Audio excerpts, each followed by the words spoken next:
Bienvenue sur le podcast Vivre mieux. Aujourd'hui, nous avons la chance de recevoir Paul Pironnet. Paul Pironnet qui est un leader, un expert de la PNL, mais pas uniquement dans le monde de l'épanouissement et de la réussite personnelle, je dirais. Paul, merci d'être parmi nous. Merci Julien et merci à ceux qui nous écoutent d'abord pour te suivre et puis très heureux de passer ce petit moment avec toi pour échanger sur ces dynamiques d'évolution personnelle. Oui, j'en suis ravi moi aussi. Paul, tu es conférencier, tu es auteur, tu es enseignant PNL, tu es également le fondateur de Paul Pironnet Institut, qui est donc ton organisation. Est-ce que tu pourrais, peut-être pour ceux qui ne te connaissent pas, nous parler de ta mission, ta vision, ta raison d'être ? Oui, bien sûr. Alors, moi, je suis dans un métier d'accompagnement et de formation depuis un peu plus de 36 ans maintenant. J'ai 57 ans et c'est vrai que ce qui m'anime, c'est l'évolution personnelle et le changement, puisque je crois que s'il y avait une chose qui ne changera jamais, c'est l'évolution et le changement. Et ce changement, il peut être à la fois intérieur, bien sûr, mais aussi beaucoup en interaction avec l'environnement dans lequel on est.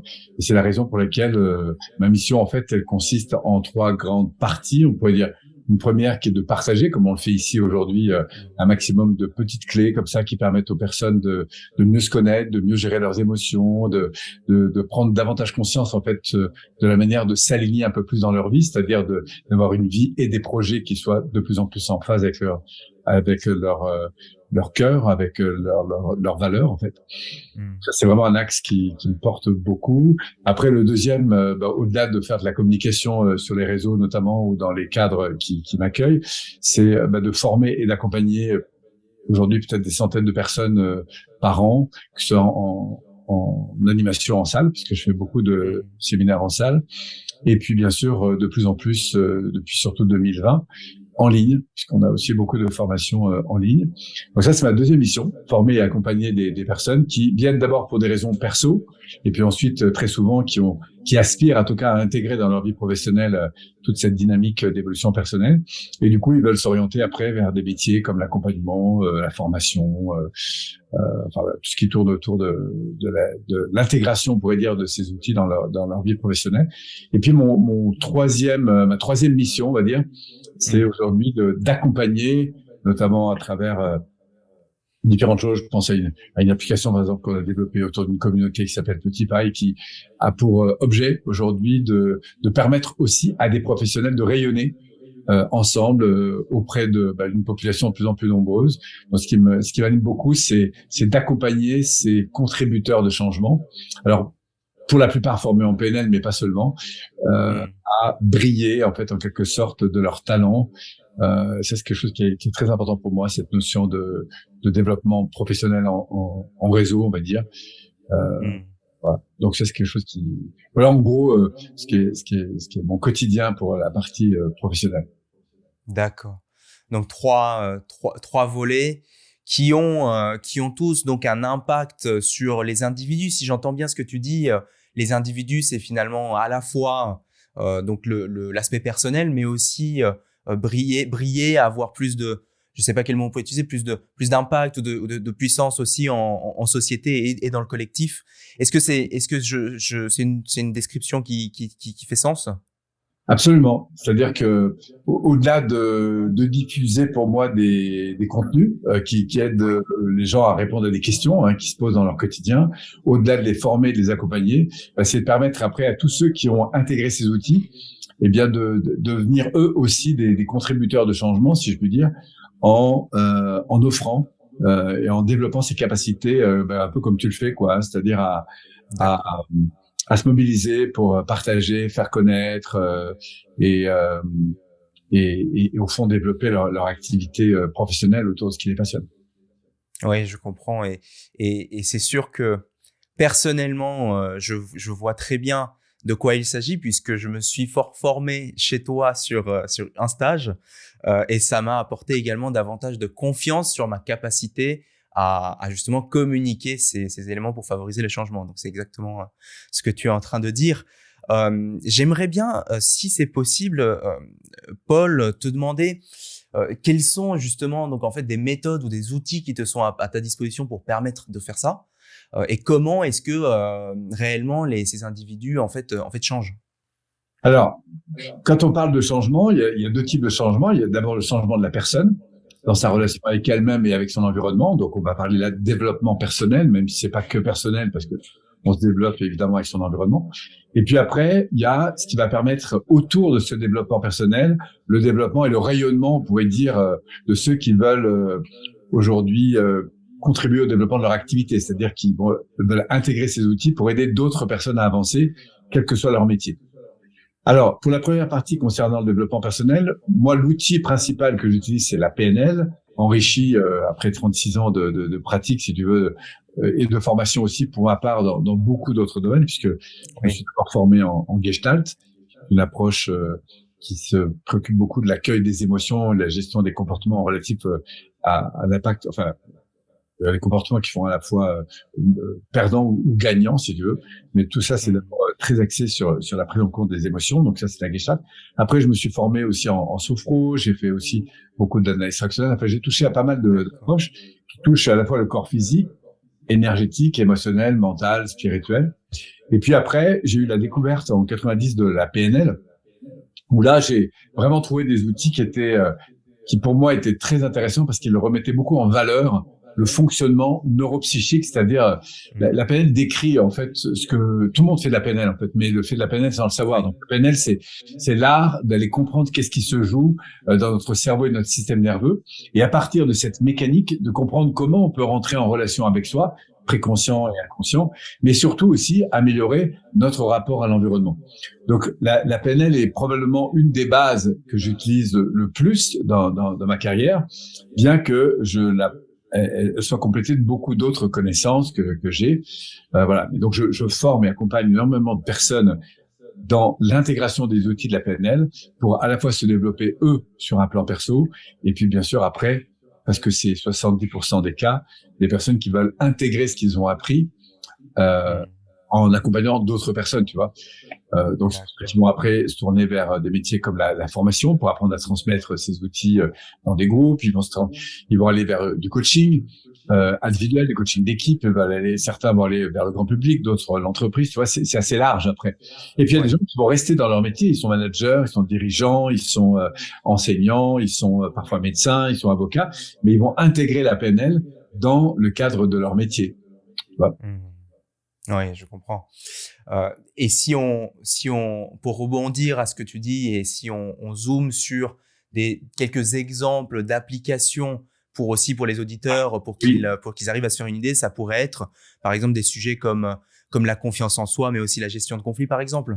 Absolument. Alors, par exemple, si on prend le domaine de la confiance en soi, on est là dans un des piliers très importants de la PNL, qui est toute la relation à soi. Et par conséquent, des sentiments qui vont être générés à travers cette relation. Par exemple, pour faire simple, si quelqu'un manque de confiance, la réalité, c'est qu'il manque pas de confiance partout dans sa vie. Il a parfois le sentiment qu'il est en manque de confiance. Et qu'est-ce qui se passe quand il est en manque de confiance? C'est un peu comme le sportif, tu sais, qui joue au tennis, qui a envie de gagner, bien sûr.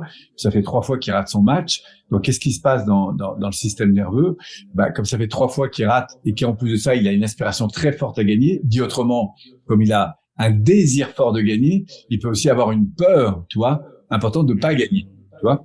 Et à ce moment-là, comme il vient d'échouer 1 fois, 2 fois, 3 fois, c'est compliqué dans sa tête de continuer à rester dans une communication valorisante, c'est-à-dire avec une communication qui va renforcer son sentiment intérieur que c'est possible d'avancer, que tu vois, il aura une tendance en général à se dire ah mince, j'ai raté, encore une fois je suis nul, j'y arriverai pas, de toute façon c'est compliqué, c'est à cause des autres, tu vois, il y a toute une mécanique qui peut se passer qui va soit l'entraîner justement dans une dévalorisation de lui-même et parfois même de l'environnement, en rejetant parfois au pire la faute sur l'environnement, ou en se culpabilisant lui-même, tu vois. Donc nous, qu'est-ce qu'on va faire? C'est un peu comme un pilote à qui on apprend, si tu veux, à repérer quand le véhicule commence à partir dans le décor. Qu'est-ce qui contribue à ce que le véhicule part dans le décor? Donc là, on est sur un pilier émotionnel. On parle de confiance ou de gestion, si tu veux, de toute la dimension émotionnelle. Donc ça, c'est un des gros piliers de la PNL. Et évidemment, il est fréquent parce que en fait, c'est un tout, un être humain. C'est pas seulement un être émotionnel, c'est un être relationnel. Il se parle, tu vois. Et puis il y a une autre dimension aussi, c'est qui m'intéresse beaucoup moi dans la PNL, c'est qu'est-ce qui va faire que la personne va devenir auteur, acteur et créatrice en quelque sorte de sa vie. Et quand je parle de sa vie, c'est déjà des situations. Donc on va lui apprendre à repérer ce que vont faire des personnes, par exemple, pour perdre la main.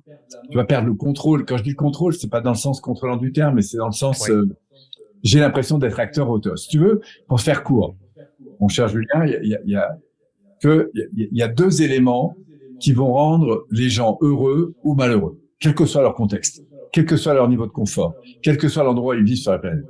Le premier, c'est est-ce que ce que je vis, j'ai choisi de le vivre?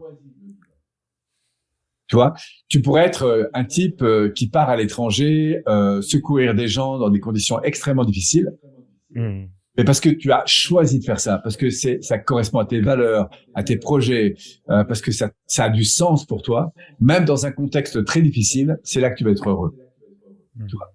Donc, premier gros critère, est-ce que les gens font ce qu'ils ont envie de faire, ce qu'ils ont décidé de faire, est-ce qu'ils ont le sentiment que la vie qu'ils ont, c'est une vie qu'ils ont choisie? Alors évidemment, c'est pas toujours vrai sur tous les plans, et c'est pas parce qu'on a une vie choisie qu'on ne va plus non plus avoir de difficultés. Mais en tout cas, ce qu'il y a de sûr, c'est que des gens qui vivent avec le sentiment qu'ils ont une vie choisie vivent mieux. Ça, c'est le premier critère.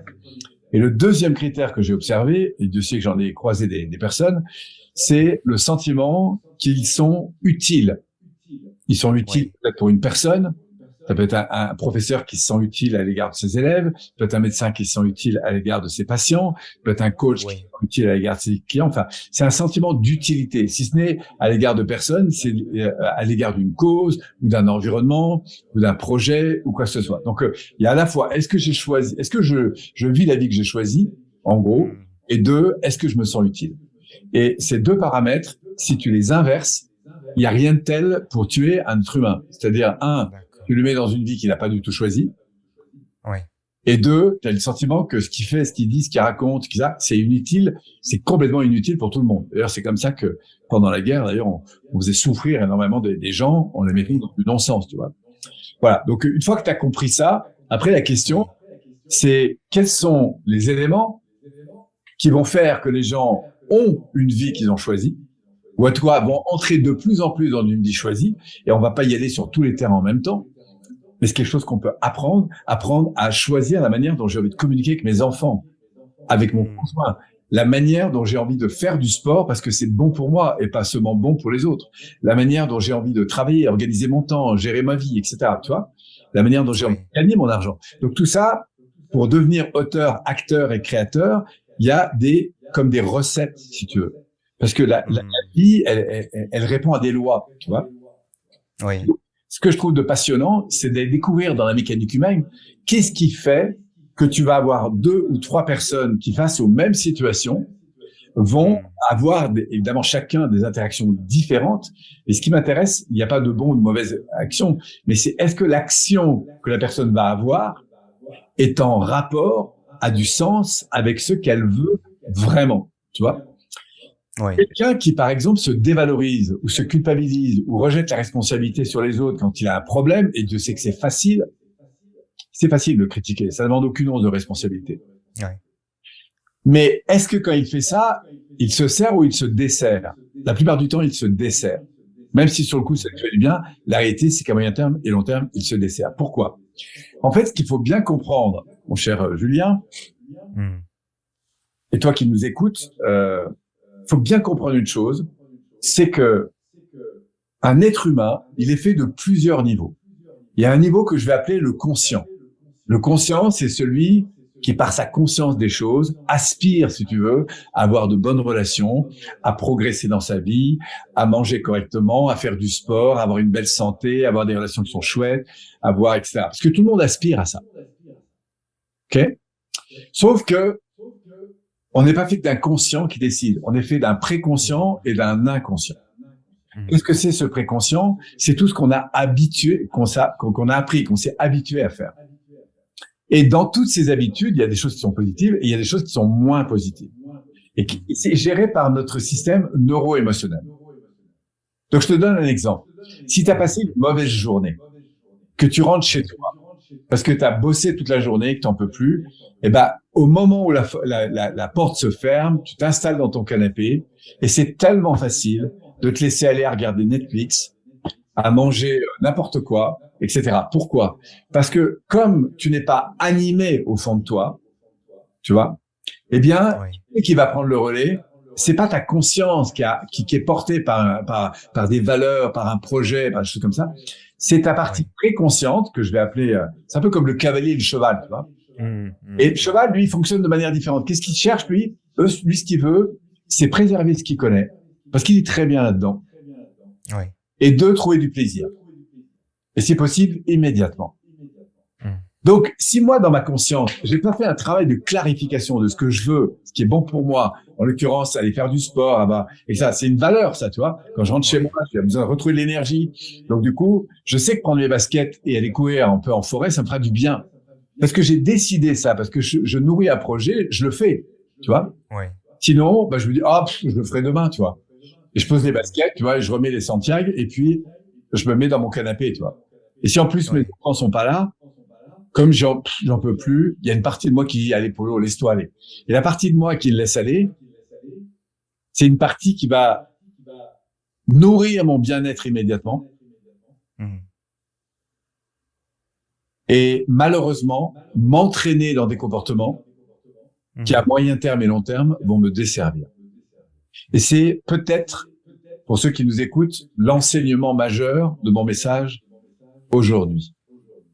Suis-je dans une dynamique où je cherche du bénéfice immédiat, en général en me laissant aller,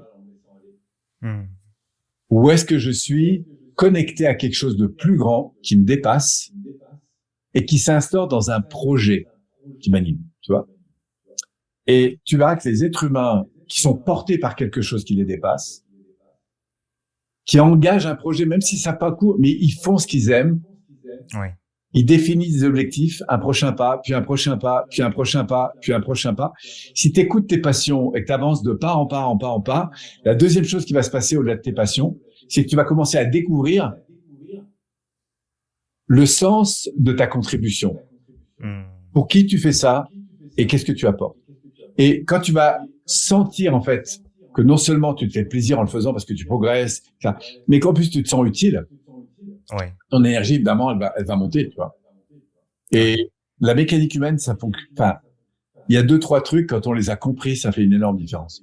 Et moi, c'est ce qui me passionne, c'est de sensibiliser les gens à ces éléments qui peuvent faire une grosse différence dans une vie. Et faire une grosse différence, c'est pas faire des grands changements. Une grosse différence, c'est faire des petits changements cumulés. Tu vois, et c'est ça qui m'intéresse. Oui, c'est profondément inspirant, intéressant, et ça suscite plein de réflexions sur cette posture qu'on a vis-à-vis de la vie et qui peut être en fait un axe si je suis sur un mode projet. Et je me rappelle ce que tu avais dit qu'on était dans une logique en fait de sens, et donc pour aller vers ce sens, on est dans une responsabilisation puis de construction.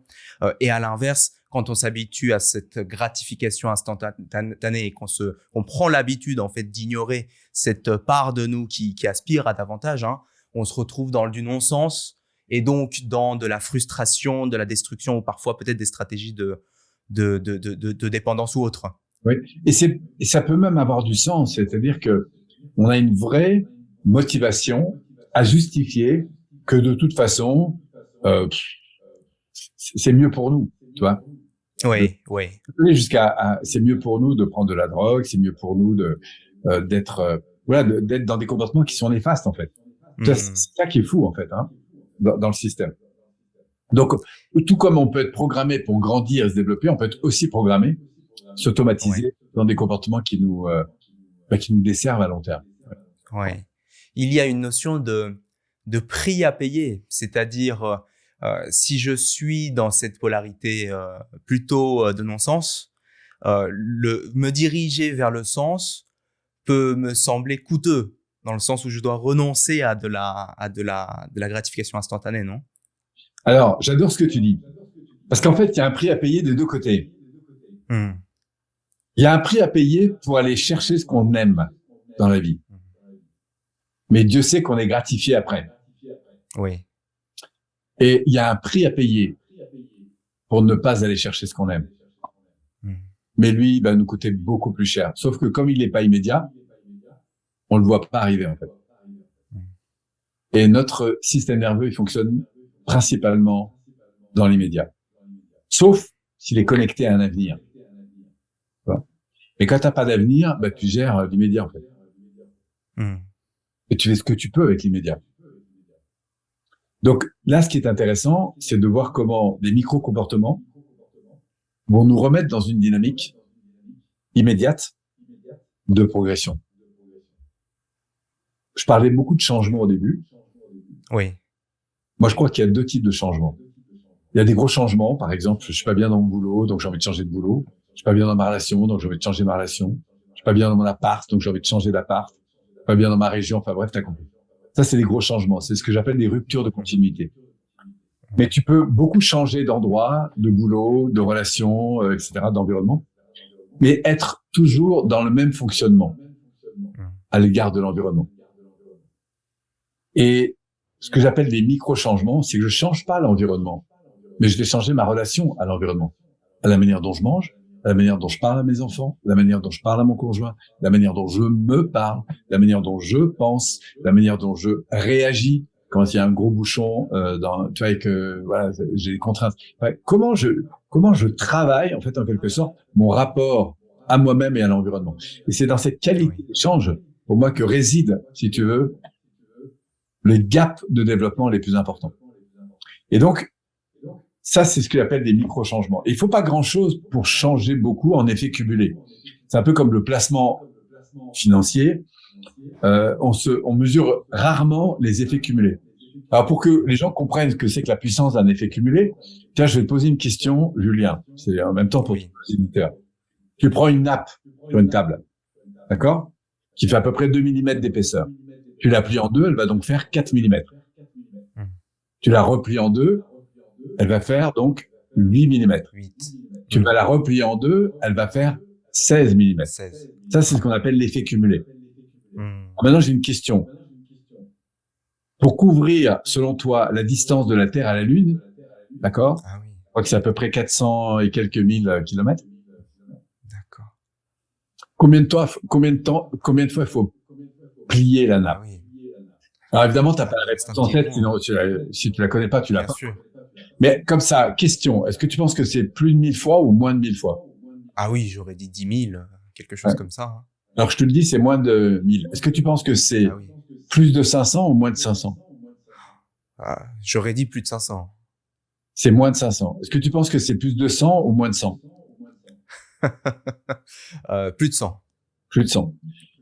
Eh ben c'est moins de 100. Est-ce que tu penses que c'est plus de 50 ou moins de 50? Plus de 50. Malgré tout, c'est quand même plus de 50. En fait, c'est moins de 50. C'est 36 fois. D'accord. En 36 fois sur une nappe de 2 mm. Mais le dernier pliage, il double la distance. Oui. Donc, c'est pour te dire que l'effet cumulé, c'est quelque chose de très puissant. Et alors, moi, ce que j'aime dire, c'est que ça a l'air de rien, mais apporter juste un peu plus de considération à ses enfants quand ils rentrent de l'école, 5 minutes de qualité, en effet cumulé, c'est énorme sur une vie. En termes d'apprentissage, de messages, de conséquences, tu vois. Être un prof, tu vois, et prendre juste le temps d'accueillir ses élèves quelques secondes en les valorisant, ça a l'air de rien, mais c'est un énorme changement. Tu vois, c'est ça que je veux te dire. Et il y a des choses comme ça qui, dans la vie, quand on prend une pelle, être accueillant à l'égard de ce que l'on vit, accueillir cette dimension, que ce soit de la peur, de la colère, etc. Oui. Et prendre juste le temps d'accueillir, tu vois. Et te dire, tiens, derrière ça, qu'est-ce qui est important pour moi maintenant? Inspirer et laisser monter. Ça a l'air de rien, mais c'est un petit savoir-faire qui, en effet cumulé, amène à des conséquences qui sont extrêmement différentes. Donc, c'est ça que j'adore, moi, si tu veux, dans le monde de l'évolution personnelle. Oui. D'aller chercher, justement, au fond, ces micro-comportements. Et ça me porte tellement, tu vois, j'en ai fait une application un qui s'appelle Petit Pas, n'importe qui peut aller télécharger. Ouais, Petit Pas, petit avec un S, pas. Et c'est cette idée de Petit Pas, tu vois. Donc c'est des messages que tu peux envoyer ou recevoir de l'application et qui t'invitent comme ça à faire ton prochain petit pas. Alors tu peux être inspiré par l'application et tu peux aussi créer tes propres messages, décider à l'heure que tu les renvoies, etc. Et ce qui fait que, je sais pas, moi, si par exemple je veux progresser dans ma manière de m'alimenter, je peux avoir un petit message qui arrive à 12h30 du genre, tiens, poser ses couverts entre chaque bouchée, tu vois, jusqu'au moment où ça devienne une nouvelle habitude. Et moi, ce qui m'intéresse, c'est d'instaurer comme ça des prises de conscience sur ces micro-comportements qui ont l'air de rien, mais qui optimisent la qualité d'une vie d'une personne, de son environnement. Oui. Et puis qui a des conséquences à moyen terme et long terme, tu vois. À qui s'adresse cette application, Paul? Qui pourrait en tirer un avantage? Oui. Tous ceux qui s'intéressent comme ça à l'évolution personnelle, ils peuvent nous rejoindre sur l'application. La première fonction est gratuite. Après, il y a un petit abonnement pour accéder à de la publication de professionnels très variés qui donnent des clés à peu près tout pour évoluer. Et puis ensuite, on peut accéder à un réseau de professionnels si on veut, enfin tout un réseau. Alors tout ça, c'est en développement, hein, c'est encore le début, mais ça fonctionne bien. Enfin, il y a plus de 700 personnes à ce jour. Et voilà, j'espère avoir bientôt des 1000, 2000, 3000, voilà, grosse communauté. Parce que mon ambition, elle est vraiment d'accompagner un maximum de gens dans cette dynamique d'évolution constante. Que ce soit des gens qui sont formés ou non à la PNL d'ailleurs, quelles que soient les approches, mais en tout cas qui s'intéressent au développement personnel. D'accord. Paul, je me permets, maintenant qu'on a couvert vraiment cette thématique, ce message qui semblait te tenir aussi particulièrement à cœur et qui est primordial, qui est celui de se mettre dans cette dynamique de sens et d'utilité. Maintenant, ce serait d'aborder un volet un peu plus, alors pas forcément personnel, mais en tout cas qui te concerne un peu plus, en te demandant, Paul, j'ai l'impression que l'innovation est une valeur que tu portes, puisque tu multiplies les canaux, la façon d'entrer en contact avec quelque part le grand public. Oui. Alors pour moi c'est important effectivement. Alors il y a deux questions. Est-ce que l'innovation m'intéresse? Oui. Et puis éventuellement comment je rentre en contact avec le public? C'est vrai. Ta question c'est quoi? C'est plus sur l'innovation en général ou Je suis ravi d'avoir ta vision sur les deux points. D'accord. Alors, concernant l'innovation, moi, je suis un être créatif et je trouve qu'il y a pas plus beau que de continuer à co-construire. Tout est à inventer. J'ai entendu une personne dire, on a déjà tout inventé. Non, on est très loin d'avoir tout inventé puisque tout se démultiplie. Et moi, j'adore créer pour servir, créer pour. Voilà. Donc, je suis quelqu'un d'assez créatif et j'ai plutôt Ma difficulté, c'est plus de sélectionner, parce que je manque pas d'idées, mais après l'idée, c'est de sélectionner pour c'est de l'idée à la concrétisation. Donc, je suis quelqu'un de très créatif et je trouve que avoir de l'innovation, c'est la plus belle des choses qui soit, que ce soit pour un entrepreneur, mais plus largement pour un entrepreneur de sa vie, tu vois, sans forcément créer une boîte. Entreprendre sa vie, ça veut dire être créatif et se dire toujours, tiens, qu'est-ce que je peux faire de beau, de bon et de bien finalement. Donc ça, c'est le premier point. Après, sur la partie plus, entre guillemets, marketing, hein, puisque c'est le nom que ça porte, c'est l'idée de rayonnement. Moi, ce qui m'importe, j'aime beaucoup l'idée d'être non pas un entrepreneur, mais un entredonneur. Et c'est un peu ce à quoi j'amène mes professionnels, là, mes cercles de profession, c'est de faire en sorte que les gens aient du plaisir aujourd'hui à partager. Aujourd'hui, tu interviews de nombreux leaders par ton podcast. Ça, c'est chouette parce que ça donne l'occasion à des leaders plus ou moins connus de partager un peu leurs clés, leur savoir-faire, leurs intuitions, leur sensibilité, leur expérience. Et je trouve que c'est très nourrissant. Et il y a de plus en plus de gens. D'ailleurs, on voit la société, elle évolue énormément vers une consommation de plus en plus importante de livres, de podcasts, d'audio, de vidéos, etc. Et on voit bien que la demande est extrêmement croissante, tu vois. Et se mettre, ça rejoint un peu ce qu'on évoquait au départ, c'est la quête d'être nourri, d'être inspiré continuellement, elle est de plus en plus forte. Et je trouve que tu y contribues magnifiquement avec Merci. avec ce que tu souhaites mettre en place. Et ça, c'est chouette. Tu vois, il y a de plus en plus de personnes comme ça qui qui entrent là-dedans. Donc moi, mon rôle là-dedans, je le fais déjà pour moi, ça fait partie de ma première mission qui est de passer du temps sur les réseaux. Et voilà. Alors après, je peux rentrer dans plus de détails, mais je sais pas jusqu'à quel niveau tu veux aller dans ton questionnement. Alors oui, ce sujet, ça me paraît assez clair.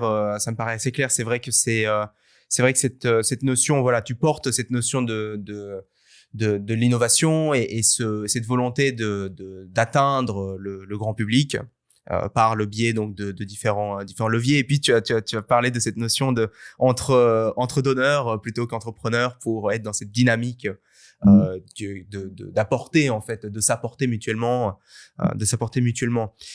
Alors peut-être si on fait un pas en arrière, est-ce que pour toi, Paul, qu'est-ce qui fait quelque part ton succès, les clés de ton succès?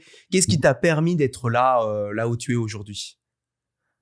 Alors, il y a probablement beaucoup de choses, mais si tu me poses la question comme ça, ce qui me vient maintenant, oui, je pense d'abord toujours écouter mon cœur et ma boussole intérieure sur qu'est-ce qui m'anime vraiment. D'abord, qu'est-ce qui me passionne, et puis enfin, à travers ce qui me passionne, qu'est-ce qui me semble important d'apporter aux autres. C'est-à-dire, il y a toujours cette double question. C'est un peu comme quand on fait travailler les gens sur leur ikigai. La première chose, c'est leur passion. Qu'est-ce qui les anime? Donc, à force d'être à l'écoute de ce qui m'anime, j'ai vraiment découvert à quel point l'évolution personnelle, trouver des clés pour avancer, enseigner, partager, etc. Ça, c'est une chose qui m'anime beaucoup.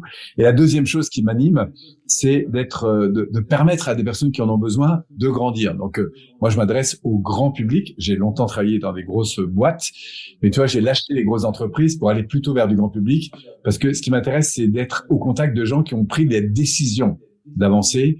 Et ce que j'aime plus particulièrement dans ce grand public, c'est ceux qui ont cet esprit d'entreprendre. Et quand je dis entreprendre, c'est pas seulement en créant des boîtes, mais qui sont plutôt des moteurs de croissance et qui aspirent aujourd'hui à grandir. Moi, c'est le public qui m'intéresse le plus. Donc c'est auprès de ces gens-là et pour ces gens-là que j'envoie en quelque sorte sur les réseaux. Et après, ce que je trouve de vraiment fascinant, c'est que une fois que j'ai pu les accrocher, qu'ils viennent intégrer des outils qui moi-même m'ont fait tellement avancer dans ma vie, ce que je trouve de génial, c'est leur offrir l'occasion. Alors on n'est plus dans le développement de soi, on est dans du rayonnement. De quoi? De ses talents. C'est-à-dire comment toi aujourd'hui tu peux toucher de plus en plus de monde à travers ce qui t'anime, et tu commences à le faire, tu vois. Comment faire en sorte que les gens se mettent en lien avec toi, interagissent avec toi, pour que derrière ton véritable talent puisse leur servir. Et tu vois, c'est pas seulement briller sur les réseaux parce que j'ai envie de me faire connaître et par pur je sais pas moi, égoïsme, ou c'est pas un problème d'ego, si tu veux, c'est un problème de servir. C'est-à-dire, au fond, j'ai envie d'aller toucher le public qui m'intéresse pour leur apporter des choses, des questions, des réponses à des questions que moi-même je me suis posées, pour lesquelles je me suis formé et auprès desquelles maintenant j'ai envie de transmettre ce que j'ai pu apprendre, tu vois. Voilà. Donc c'est cette démarche en quelque sorte de conscience de sa mission, pour qui et pourquoi j'existe.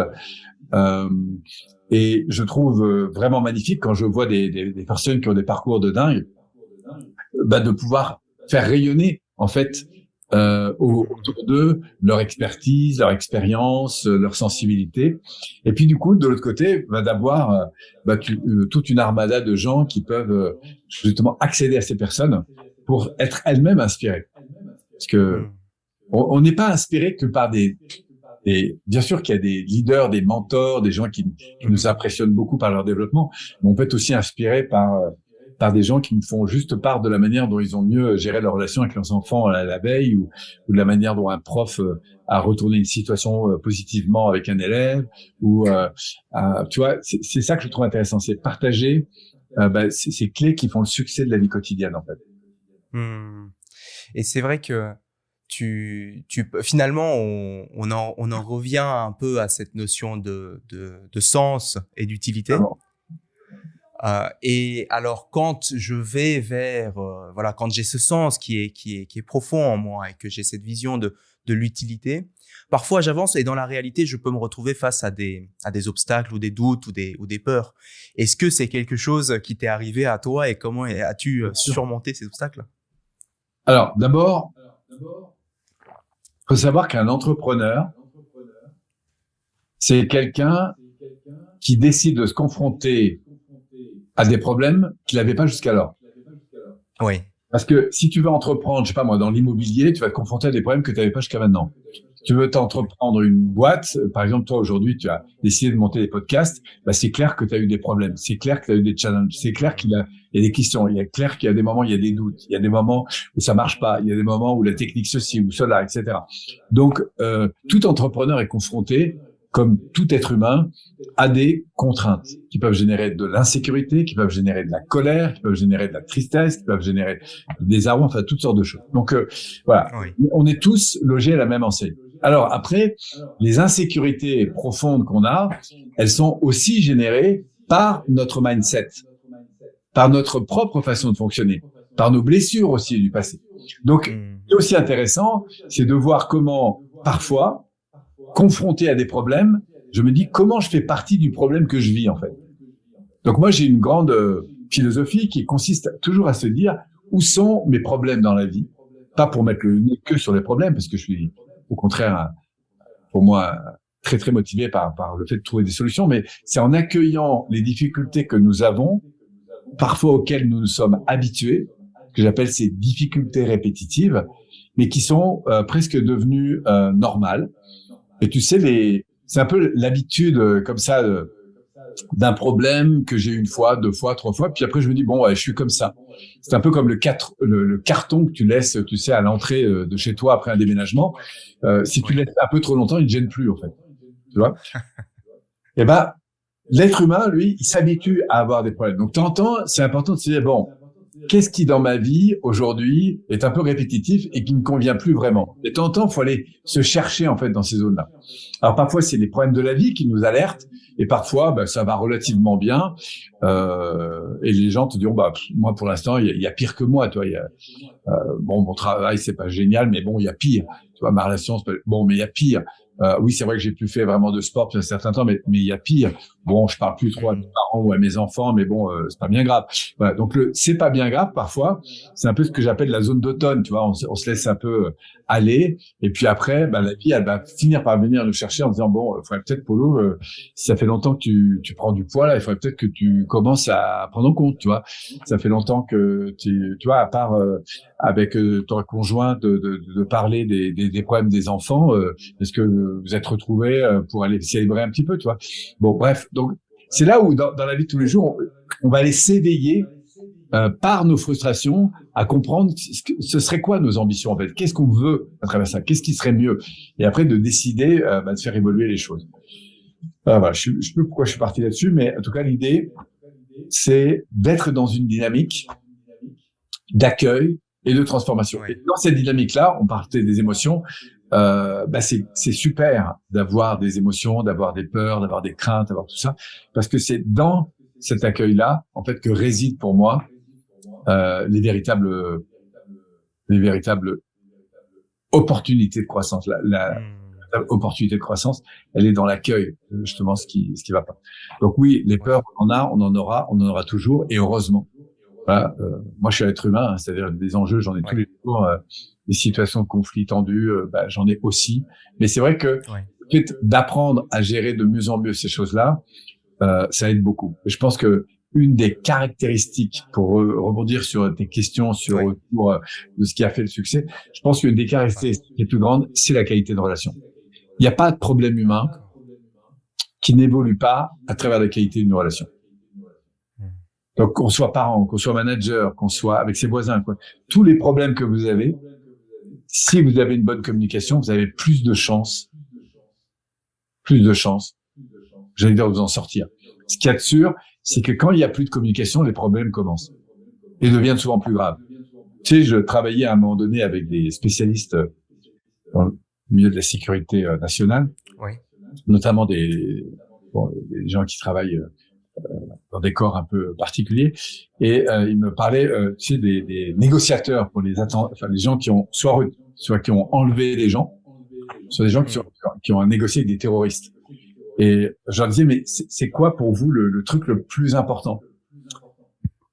Et ils ont répondu quelque chose de fabuleux. Ils m'ont dit, Polo, tant qu'on a le lien avec les personnes, tant qu'on préserve le lien, on a de l'espoir. C'est quand on a perdu le lien que le pire, on sait peut arriver. Donc nous, notre truc, c'est de préserver le lien. Et ça m'avait marqué parce que je me rends compte en fait que partout dans la vie, bien sûr qu'on a des objectifs, bien sûr qu'on a envie d'aller performer, on peut avoir mais si vous mettez le lien comme priorité numéro 1, la qualité du lien comme priorité numéro 1, j'ai envie de dire, c'est incroyable le nombre de problèmes que vous allez mieux résoudre. Merci beaucoup. Voilà pour peut-être une dernière clé importante. Oui. Merci beaucoup pour ces clés, Paul. La dernière question du podcast pour toi, ce sera celle que je pose à chaque fois. C'est si on pouvait enseigner une notion à l'école, qu'est-ce que ça serait? Qu'aurais-tu aimé apprendre à l'école que l'école aujourd'hui ne nous apprend pas? Alors, c'est une excellente question. Il y a tellement de trucs qu'on pourrait apprendre à l'école. Alors, d'abord, l'école, je ne veux pas taper dessus parce que l'école, elle a sa mission, qui est de nous apprendre à lire, à compter, à écrire, etc. C'est vrai que si on se dit, est-ce que la mission de l'école, c'est de nous apprendre à réussir notre vie? Bah, ça vaudrait le coup de reméditer sur l'objet. Mais la vraie question, c'est quelle est la mission de l'école? Bon, et j'ai la réponse, c'est moi qui décide. Par contre, l'éducation, si moi j'ai une éducation, c'est d'aider à réussir, quel que soit le domaine. Alors, est-ce que l'école fait partie de l'éducation? Je pense que c'est oui. Et après, comment? Alors maintenant, pour répondre à ta question, le truc que j'enseignerai, c'est la différence énorme qu'il y a entre mettre le focus sur ce qui marche et l'exprimer, ou mettre le focus sur ce qui marche pas et l'exprimer. Et là, j'invite tous ceux qui nous écoutent à expérimenter ce truc-là. Rentrer à la maison, mettre l'accent sur ce qui ne va pas et l'exprimer, voir ce qui se passe. Mettre l'accent, quel que soit le niveau de problème auquel on est confronté. Mettre l'accent sur ce qui marche encore, sur ce qui est positif, sur ce que je gagne et l'exprimer. C'est très important de faire les deux. Que ce soit par rapport à ma vie, par rapport à mes relations, par rapport à ma situation de travail, etc. Le focus, la puissance du focus. Quand j'écoute Mike Horn, que je trouve excellent, tu sais, ce aventurier incroyable, etc., comment il traverse des situations extrêmement compliquées, bah, s'il y a 1% d'éléments qui vont faire qu'il s'en sort, il mettra tout son accent sur ces 1%. Et c'est peut-être la chose la plus puissante que j'enseignerai. C'est prendre conscience de ce sur quoi je mets le focus et qu'est-ce que j'exprime le plus souvent. J'invite tous les auditeurs à aller voir ce que fait Paul Pironnet sur ses réseaux, sur la chaîne YouTube également, et puis l'application Petit Pas. Merci beaucoup, Paul Pironnet, d'avoir été là, d'avoir accepté de venir et de consacrer ton temps, attention et énergie. Merci. Merci beaucoup, Julien. Merci à tous.